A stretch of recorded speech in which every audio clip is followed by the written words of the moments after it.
इस वीडियो में आचार्य जी कहते हैं, जहां तुम सबसे ज्यादा भोले बनते हो वहीं सबसे खतरनाक चाल खेली जाती है। चलो सुनते हैं। प्रश्नकर्ता, नमस्ते आचार्य जी। मेरा नाम कमर अहमद है और मैं गीता सत्रों से लगभग 1.5 सालों से जुड़ा हुआ हूँ। मेरा सवाल ये है कि मैं अपनी चालाकियों को देख पा रहा हूँ, बट अक्सर ये होता है कि चालाकियाँ मैं करने के बाद ही उन्हें देख पाता हूँ। कभी कभी पहले भी दिख जाती हैं, लेकिन ज़्यादा बड़ा हिस्सा उसका है जब मैं चालाकियाँ कर जाता हूँ और वो बाद में दिखती हैं और तब तक नुकसान हो चुका होता है। तो क्या कोई ऐसा तरीका है जिससे चालाकियों को पहले देखकर उसे रोका जा सके नुकसान होने से? आचार्य प्रशांत, जिस चीज़ को कहते हो कि ये चालाकी नहीं है ना? बस वहीं जान लो कि अब चालाकी शुरू हो रही है। चालाकी माथे पर खुदवा कर थोड़ी आएगी कि मैं चालाकी हूं। वो क्या बनकर आएगी? मैं तो भोलापन हूं, मैं तो प्यार हूं, मैं ये हूं जो भी हूं। तो जब वो सब हो रहा हो जो चालाकी जैसा नहीं लगता, तो उसी को जान लो ये चालाकी है। दुख रोकना है, सुख को पकड़ो, वहीं दुख छिपा हुआ है। धोखा रोकना है, भरोसे को पकड़ो, वहीं धोखा छिपा हुआ है। चोट से बचना है तो सहलाने वालों से बचो, वहीं से चोट आने वाली है। और चालाकी से बचना है तो अपने भोलेपन को ध्यान से देखो, वहीं चालाकी छुपी हुई है। अज्ञान से बचना है तो अपने ज्ञान को देखो, वहीं मूर्खता बैठी हुई है। और दुश्मनों से बचना है तो दोस्तों से बचो, लूटने से बचना है तो इकट्ठा करने से बचो। अरे, अगर कोई चालाक होगा तो केंद्र से ही चालाक होगा ना। चालाकी व्यवहार का कोई एक पक्ष नहीं होती, चालाकी कोई एक छोटा सा सीमित प्रकरण नहीं होती। चालाकी तो केंद्र होती है, और उस केंद्र से जो कुछ किया जाएगा उस सब में चालबाजी छुपी ही होगी। तो जो कुछ लग भी रहा है कि सीधा है, मासूम है, निष्काम है, सरल है, उसमें भी क्या बैठी होगी? चालाकी बैठी होगी। वहीं उसको पकड़ लो, धर दबोचो। जहां लगे कि मैं अच्छा आदमी हूं, तहां कहो अच्छा तो तू है ही नहीं। तो यहां और तू कोई ज्यादा ही गहरी चाल खेल गया, क्योंकि अच्छा तो तू है ही नहीं, पर अभी तूने काम ऐसा करा है जिसको देख के खुद तुझे भी लग रहा है कि तू अच्छा आदमी है। तो इस बार तो और भी तूने टेढ़ी वाली खेली है चाल। हम इन सब बातों को व्यवहार का हिस्सा मानते हैं। ये व्यवहार का हिस्सा नहीं है, ये व्यवहार का केंद्र है। अहंकार हो और चालाक ना हो, ऐसा हो सकता है। चालाक हो और मूर्ख ना हो, ऐसा हो सकता है। बोलो। अहंकार हो और हिंसक ना हो, ऐसा हो सकता है। श्रोता, नहीं हो सकता। आचार्य प्रशांत, पर हिंसा को हम व्यवहार के किसी हिस्से के रूप में देख लेते हैं। हमें लगता है कि ऐसा व्यवहार किया तो हिंसा है, ऐसा व्यवहार किया तो इसीलिए हिंसा हमको यदा कदा ही दिखाई देती है। 24 घंटे में से 1 घंटा हमें लगेगा कि हम हिंसक थे। समझ में आ रही है बात? ठीक वैसे जैसे कि आप कह दो कि उदाहरण के तौर पर कि चेतन माने इंसान, कॉन्शियस माने ह्यूमन बीइंग। तो फिर आप कहोगे कि अभी आज पूरे दिन बस एक कॉन्शियस एंटिटी मिली, क्योंकि आपको इंसान एक ही मिला था, क्योंकि आपने चीज़ की परिभाषा बहुत सीमित कर दी, बहुत गलत कर दी। जबकि तथ्य ये है कि पेड़ भी थे, पौधे थे, बिल्ली थी, कुत्ता था, पक्षी थे, वो सब भी कॉन्शियस थे। पर आपने उसकी परिभाषा इतनी सीमित कर दी कि आपको मौका मिल गया कहने का कि दिन में एक ही बार हुआ ऐसा। इसी तरीके से आप अपनी चालाकी की परिभाषा इतनी सीमित कर देते हो, या हिंसा की परिभाषा इतनी सीमित कर देते हो कि आपको लगता है कि आप यदा कदा ही चालाक या हिंसक होते हो। जब केंद्र ही अहंकार का है तो चालाकी भी निरंतर है, और जहां वो हिंसा या चालाकी दिखाई नहीं दे रही, वहां मामला और खतरनाक है। हो अहंकारी, जीवन चलाते हो मान्यता, धारणा, परंपरा पर। इसी को अहंकार बोलते हैं। और किसी को लेकर दावा है प्यार का कि मैं इससे बहुत प्यार करता हूं। जिंदगी दिखाए, वक्त बताए, इससे पहले खुद ही कह लो न कि मैं इसके प्रति हिंसक हूं। तुम क्यों कह रहे हो कि कुछ लोगों से प्यार करता हूं, सिर्फ एक दो से हिंसा करता हूं? जब केंद्र पर अहंकार है तो तुम सबके लिए हिंसक हो। एक दो को लेकर क्यों झूठ बोल रहे हो? कुछ लोगों को लेकर क्यों झूठ बोल रहे हो कि इनसे प्यार करता हूं? तुम सबसे हिंसा करते हो। हाँ, तुमने हिंसा की परिभाषा इतनी सीमित कर दी है कि तुम डिटेक्ट नहीं कर पाते कि हिंसा चल रही है। जैसे तुम प्राणी की परिभाषा कर दो, प्राणी माने मनुष्य, तो तुम्हारे सामने से हाथी भी निकल जाएगा, बहुत बड़ा। तो कहोगे कोई प्राणी नहीं निकला, क्योंकि प्राणी माने मात्र मनुष्य। तो हाथी भी निकल गया, तो कहोगे प्राणी तो निकला नहीं। इसी तरीके से आपने अपनी हिंसा, चालाकी और धूर्तताओं की परिभाषा इतनी सीमित कर दी है कि वो सब कुछ हो रहा होता है आपके भीतर, आपके सामने, पर आपको पता ही नहीं लगता। आप कहते हो, ये तो प्यार है। वो प्यार थोड़ी है, वो चालाकी है। आप कहते हो, ये तो स्नेह है। स्नेह नहीं है, हिंसा है। और फिर जब बिल्कुल एक स्थूल विस्फोट ही हो जाता है हिंसा का, तब आपको झटका लग जाता है। आप कहते हो, अरे, ये बीच बीच में हिंसा कहाँ से आ जाती है? ये बीच बीच में मैं इतनी धूर्तता कैसे दिखा देता हूँ? ये बीच बीच में नहीं दिखा रहे हो, एक निरंतर प्रवाह है धूर्तता का, क्योंकि केंद्र ही धूर्त है। पर हम इतने बुरे थोड़े हैं आचार्य जी। आप तो क्या करते हो, पूरा ही एकदम वाइट वॉश कर देते हो। केंद्र ही धूर्त है, देखो, मैं इसमें कुछ कर नहीं सकता। केंद्र होगा तो धूर्तता का ही होगा। और केंद्र तो हमारा होता है। प्रमाण ये है कि मैं लगातार चलता है। धूर्त तो सिर्फ वो नहीं होगा जिसने उस केंद्र को ही मिथ्या देख लिया। वो आपने देखा नहीं, क्योंकि आपको सत्य से ज्यादा स्वार्थ प्यारे हैं। अहंकार है और चालू ना हो, ऐसा नहीं हो सकता। और अहंकार से संबंधित जितनी बातें होती हैं वो हैं, तो पहले ही जान लिया करो कि चालाकी भी कूट कूट कर भरी होगी। खुद को बचाने की पूरी कोशिश है, खुद को सही साबित करने के लिए 100 तरह के कुतर्क हैं। मेरा अतीत है तो उज्ज्वल ही होगा, ऐसा आग्रह है। ये सब अहंकार के लक्षण हैं, है ना? और अगर ये सब है किसी में, तो उसमें हिंसा और चालाकी भी खूब होगी। हाँ, प्रकट होने में देर लग सकती है। अपने आप को बेइज्जत करने में मजे लेना सीखो, नहीं तो जिंदगी बेइज्जत करेगी। किसी से जाकर आग्रह कर रहे हो प्यार का, कह रहे हो, देखो, मैं तुम पर बिल्कुल दिल जान तन मन धन और जो कुछ है सब लुटाता हूं। तभी खट से पकड़ लो अपने आप को।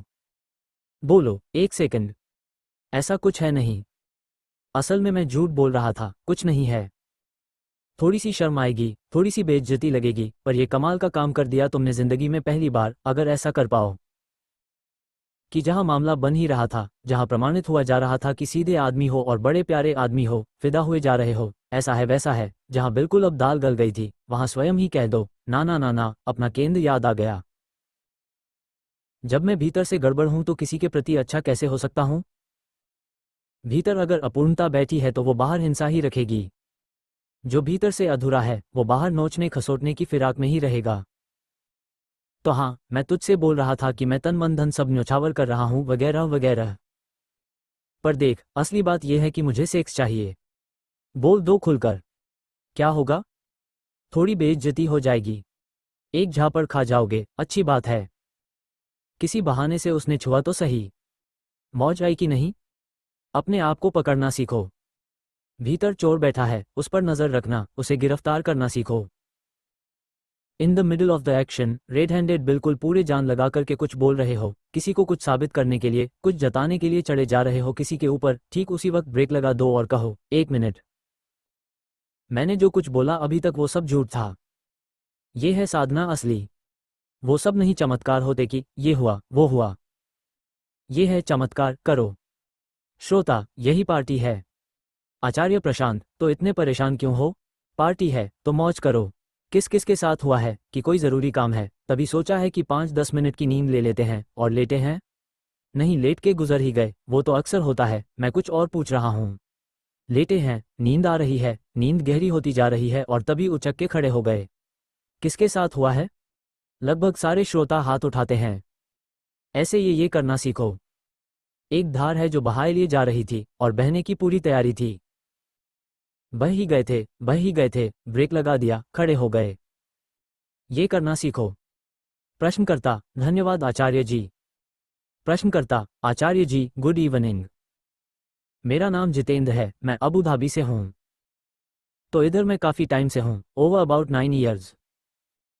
इससे पहले मैं कभी फिजिकल एक्टिविटी में ध्यान नहीं दिया था, but recently I started walking. तो इधर मैं मेरे आसपास जब देख रहा था कि बहुत सारे लोग, उसमें even they were older people also, they started running as well. So at the same time I came across David Goggins के जो पॉडकास्ट थे, तो उसमें ही was emphasising on to challenge your physical limits. उनका कहना यह था कि आपके फिजिकल आप जितना ज़्यादा हो सके उतना ज़्यादा अपने डिस्कम्फर्ट में जाना चाहिए, क्योंकि आपका ग्रोथ उधर से होता है। तो एट द सेम टाइम मैं आपके जो यूट्यूब पर वीडियोस थे, तो उसमें एक आपने कहा था कि begin from the destination itself. तो इस कॉन्टेक्स्ट में मुझे अंडरस्टैंड करना था कि how can I relate to it, and also अगर मैं अपने आप को चैलेंज किया फिजिकली तो how does I can reach this destination. तो ये मेरा प्रश्न है।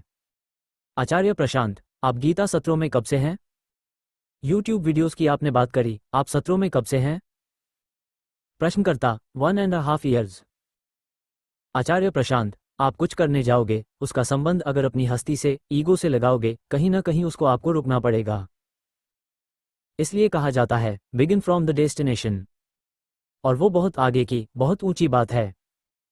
मुझे इसमें समस्या आती है कि वो पारमार्थिक बात को मैं वॉकिंग से कैसे जोड़कर आपको समझाऊं, और मुझे समस्या आती है कि आध्यात्मिक, गूढ़ आध्यात्मिक बात को जिन भी आपने महानुभाव का नाम लिया था उनके पॉडकास्ट से कैसे जोड़कर बताऊं।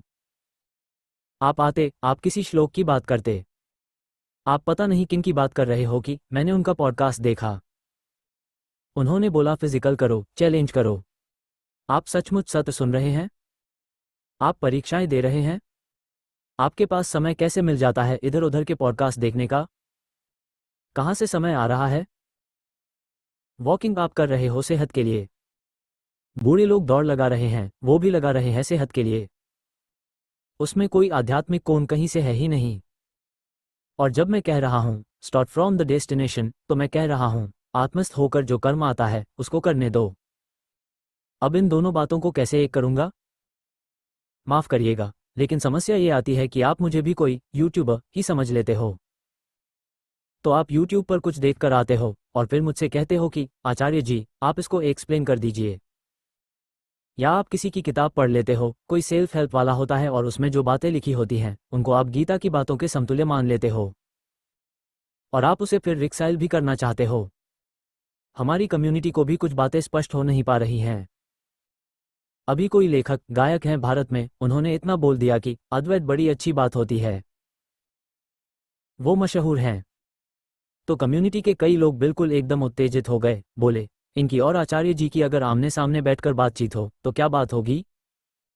मैं उनसे क्या बात करूंगा? वो अधिक से अधिक मेरे सामने एक शिष्य की तरह आ सकते हैं सवाल पूछने के लिए, पर ये बात ही आधी कम्युनिटी को अजीब लगेगी। कहेगी अरे पर उनका तो नाम बहुत है तो ज्ञान भी बहुत होगा, तो वो शिष्य बनकर थोड़ी आएंगे। आप सब दुनिया के इतने पिछलग्गू लोग हो कि तुरंत हो जाते हो कि किसी का दुनिया में नाम है तो बड़ा ही आदमी हो गया। कहीं कोई कुछ कर रहा हो, आचार्य जी आप उसके समर्थन में बोलिए। मैं किसी के समर्थन में क्यों खड़ा हूं? मैं किसके समर्थन में हूं तुम बहुत अच्छे से जानते हो। मुझे सत्य के अलावा किसी से कोई लेना देना नहीं। आचार्य जी इस मुद्दे पर बोलिए। आचार्य जी उसके लिए बोलिए। आचार्य जी उसके लिए बोलिए। आचार्य जी आप जाकर उनका साथ दीजिए। आचार्य जी ये करिए। क्यों भाई, तुम्हें कुछ समझ में भी आ रहा है कि तुम जहां पर हो उस जगह का स्तर क्या है? अब ये मैं अपने मुंह से बोलूं तो ये बात अहंकार जैसी लगेगी, अपना धोल पीटने जैसी लगेगी। एक बड़े फिल्म निर्माता हैं, उनकी फिल्में चलती हैं, उनको पुरस्कार वगैरह भी मिलते हैं, और वो थोड़ा बौद्धिक किस्म की फिल्में बनाते हैं। तो अभी उनकी फिल्म आने वाली थी तो उन्होंने रोहित से संपर्क किया। बैठे हैं रोहित जी यहाँ, कहाँ है? तो बोले मैं आचार्य जी के साथ एक बातचीत करूंगा। कहा बहुत अच्छी बात है, बताइए आप क्या पूछना चाहेंगे उनसे? तो बोले नहीं मुझे कुछ पूछना नहीं है, it will be just like two Buddhas talking to each other. इन्होंने उनको मुस्कुराकर देखा, मुस्कुराहट में लिखा हुआ था कि दो बुद्ध नहीं होते, और जिसको अभी दुई दिख रही है उसके लिए एक बुद्ध भी नहीं होता। फिर कम्युनिटी ही बहुत ज्यादा उत्तेजित हो गई होती अगर मैं वो जो निर्माता निर्देशक के साथ बैठा होता तो। कहते देखा आचार्य जी का सम्मान बढ़ गया, उनके साथ बैठ करके मेरा सम्मान बढ़ गया। मुझे क्या पता आपने किसकी बात करी थी जिसका नाम लिया, वो कौन है? मुझे क्यों पता हो वो क्या बोल रहे हैं, उसका क्या अर्थ है? कुछ नहीं। जिस चीज का अर्थ है शायद आप उसमें नियमित नहीं रहे हो, आपने सत्र नहीं सुने हैं। आपने कितनी परीक्षाएं दी हैं मैं जानना चाहता हूं। आपने दी होती तो आप उन व्यक्ति के पास जाते नहीं, उनकी बात आप सुनते नहीं। देखो विद्या और अविद्या दोनों जरूरी होते हैं, लेकिन दोनों में पहले तो विद्या ही आती है ना? बताओ क्यों? विद्या नहीं होगी तो तुम्हें कैसे पता कि अविद्या में क्या देखना है, क्या सुनना है? पर हमारे ही यहाँ पर यह खूब चलन हुआ है कि देखो आचार्य जी ने ही कहा है ना, जनरल नॉलेज होना चाहिए। दुनिया भर के पॉडकास्ट देखो, इधर उधर की किताबें पढ़ो।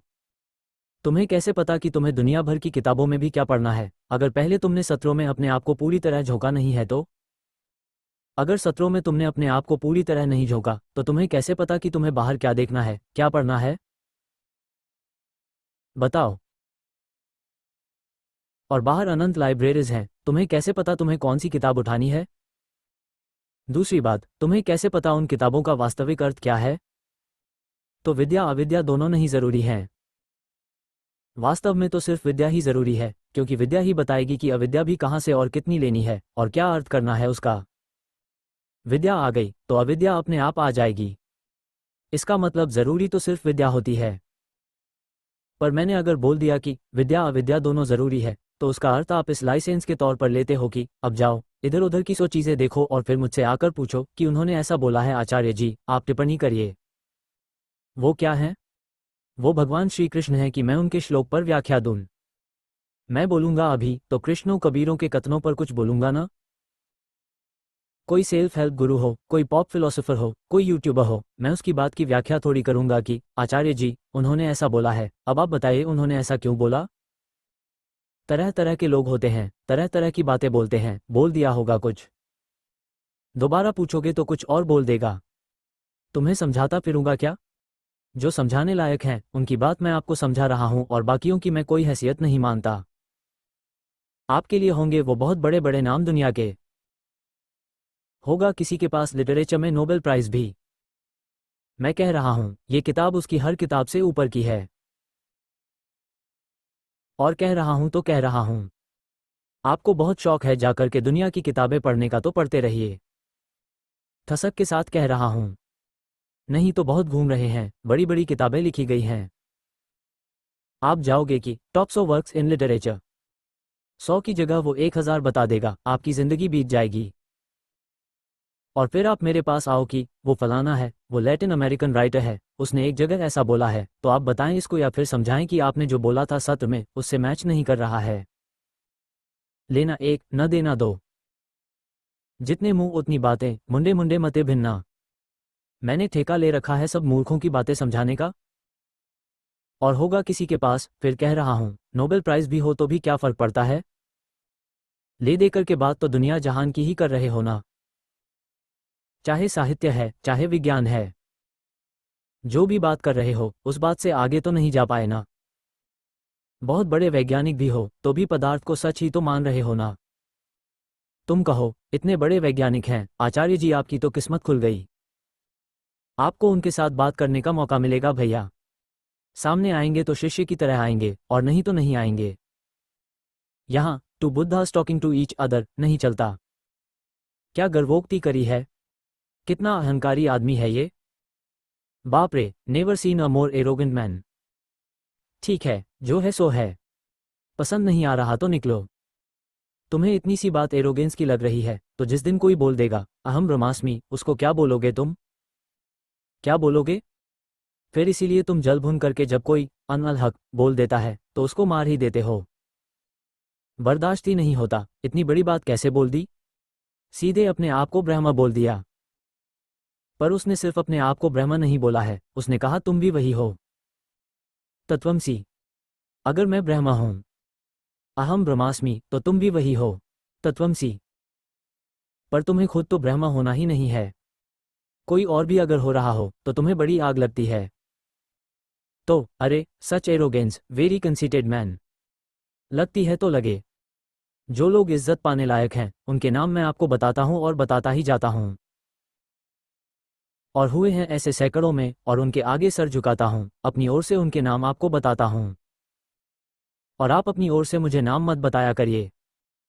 आपकी दुनिया में आप जिनको बड़ा आदमी या इज्जतदार मानते हो, मेरी दुनिया में वो कुछ नहीं है।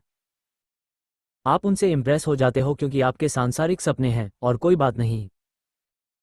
किसी के पास पैसा बहुत हो, किसी का नाम बहुत हो, आप तुरंत उसके सामने दब जाओगे, उसको इज्जत दोगे, हे करोगे। मैं थोड़ी उसको कोई बहुत भाव दूंगा। जितना समय आपने इधर उधर सुनने में लगाया उतना समय आपने गीता सुनने में लगा दिया होता तो क्या ये प्रश्न बचता? पर देखिए, कितनी छोटी सी बात है कि वॉकिंग रनिंग की ये और वो, पर इस छोटी सी बात में भी फंसना पड़ रहा है, क्योंकि जो छोटा सा काम था सही वो आपने करा।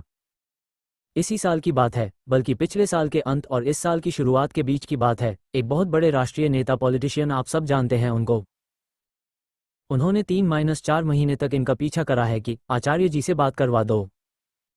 उन्होंने कहा बात करने में कोई समस्या नहीं है, ओपन सेशन से आप आइए, बैठिए, सामने सवाल पूछ लीजिए। पर उनका आग्रह था, नहीं, हम मंच पर बैठेंगे आमने सामने और गीता पर चर्चा करेंगे। तुम चर्चा क्या करोगे? नहीं करा तो नहीं करा। हाँ, सामने बैठकर कुछ पूछना चाहते हो तो पूछ लो। मेरे देखे तो आप लोग ज्यादा सम्मान के हकदार हैं, और आप अगर सामने इतनी विनम्रता से बैठ सकते हैं तो इन महाशय को भी यहीं बैठना होगा। आपके लिए ये सब बड़े नाम बहुत बड़े नाम होते हैं।